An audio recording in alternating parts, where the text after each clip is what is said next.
suatu waktu, di desa terpencil, ada sebuah keluarga nelayan di pesisir pantai wilayah Sumatera Barat.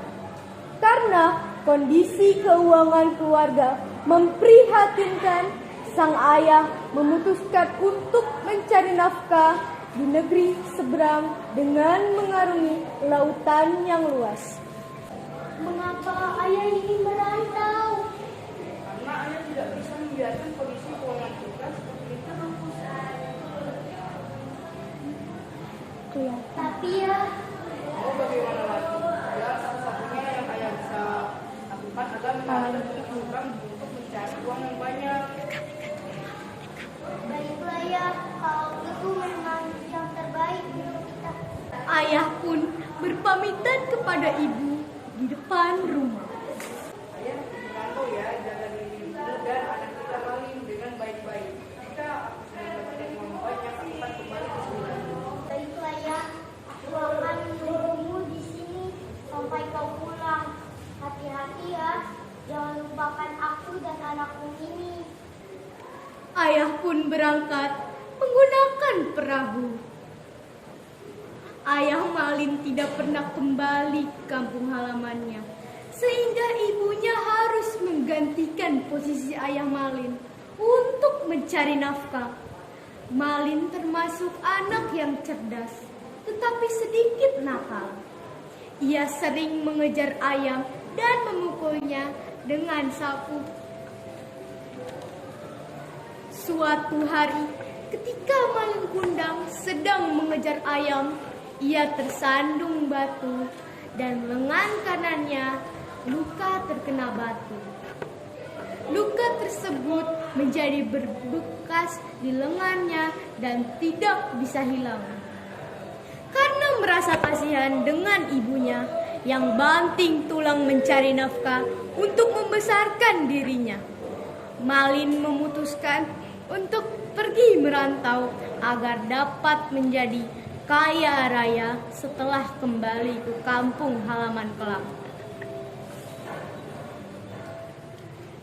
Ibu, aku ingin merantau.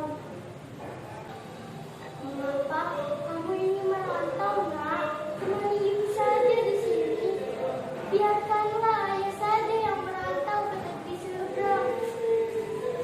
Awalnya, Ibu Malin Kundang kurang setuju, mengingat suaminya juga tidak pernah kembali setelah pergi merantau.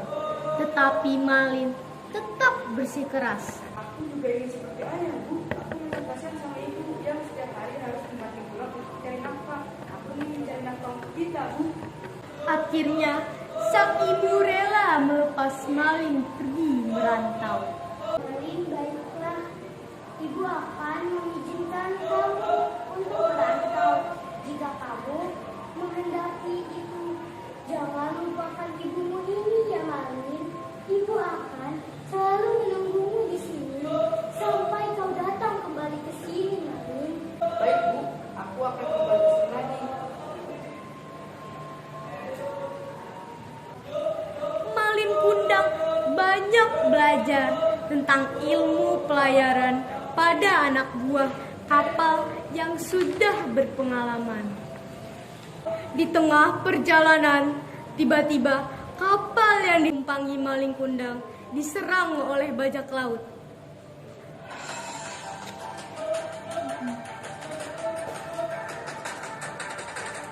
Hei, kalian, serahkan semua harta yang ada di kapal ini. Siapa kalian? Siapa kalian minta kami? Kami banyak orang, serahkan harta kami sekarang. Para awak kapal pun tidak terima dengan perilaku bajak laut. Akhirnya mereka pun berperang melawan bajak laut. Malin Kundang langsung mengumpat di sebuah ruangan kecil yang ditutup oleh kayu. Tetapi pada akhirnya semua barang dagangan para pedagang yang berada di kapal dirampas oleh bajak laut. Bahkan sebagian besar awak kapal dan orang yang berada di kapal dibunuh oleh para bajak laut.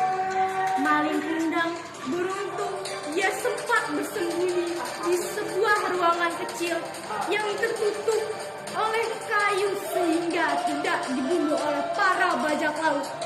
Malin Kundang terkantung-kantung di tengah laut hingga akhirnya kapal tersebut yang ditumpanginya terdampar di sebuah pantai.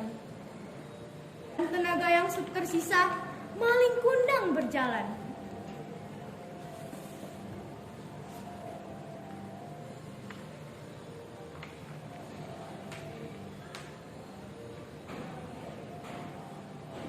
Seperti ada sebuah desa di sana. Mungkin aku bisa mencari orang di sana.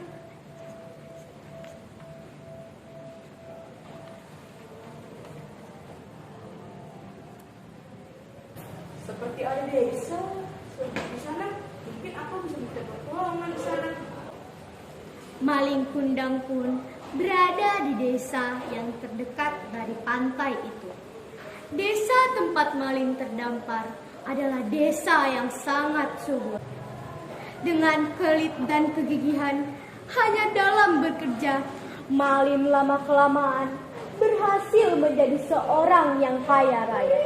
Ia memiliki banyak kapal, dagangan dengan anak buah yang berjumlah lebih dari 100 orang. Setelah menjadi kaya raya, Malin Kundang mempersunting seorang gadis untuk menjadi istrinya. Berita Malin Kundang yang telah menjadi kaya raya dan telah menikah sampai juga kepada ibu Malin Kundang. Ketika ibu Malin Kundang sedang menyapu di teras, ibu Malin Kundang merasa bersyukur dan sangat gembira. Anaknya telah berhasil. Sejak saat itu, ibu Malin Kundang setiap hari pergi ke dermaga, menantikan anaknya yang mungkin pulang ke kampung halamannya. Setelah beberapa lama menikah, Malin dan istrinya melakukan pelayaran disertai anak buah kapal serta mengawal kapal yang banyak.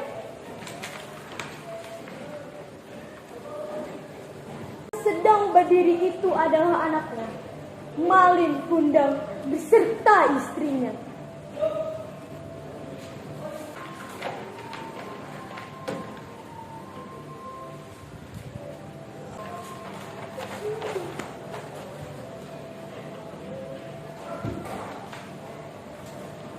Apakah ibu Malin anakku?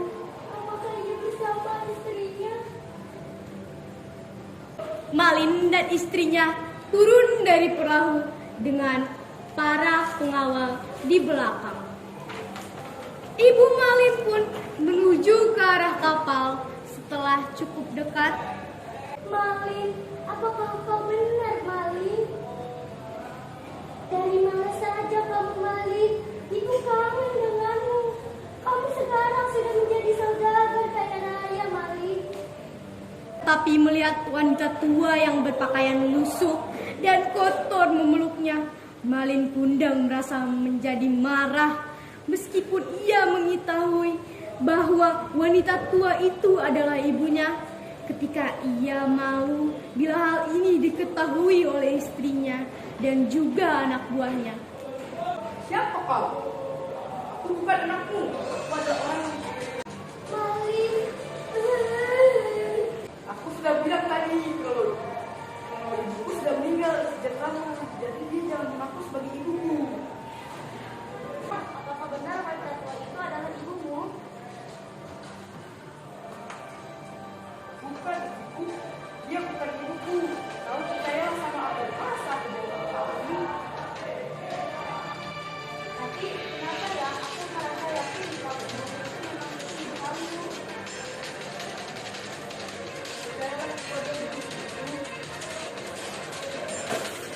Istrinya mencoba untuk mempercayai pada suaminya.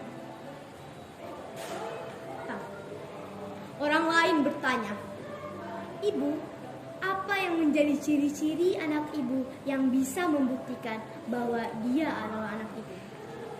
Malin mempunyai tanda lahir di lengan sebelah kanan Ayo pengawal, kita berlayar lagi. Ayo ikut kita pergi dari sini. Tunggu, Tarang yakin bahwa kamu benar-benar anak ibu ini. Aku tidak suka mengenai suami yang durhaka pada ibunya. Apa katamu? Baiklah, kalau kamu tidak ingin pergi denganku, aku akan berhenti berlayar sendiri. Ayo pengawal. Baik tuan.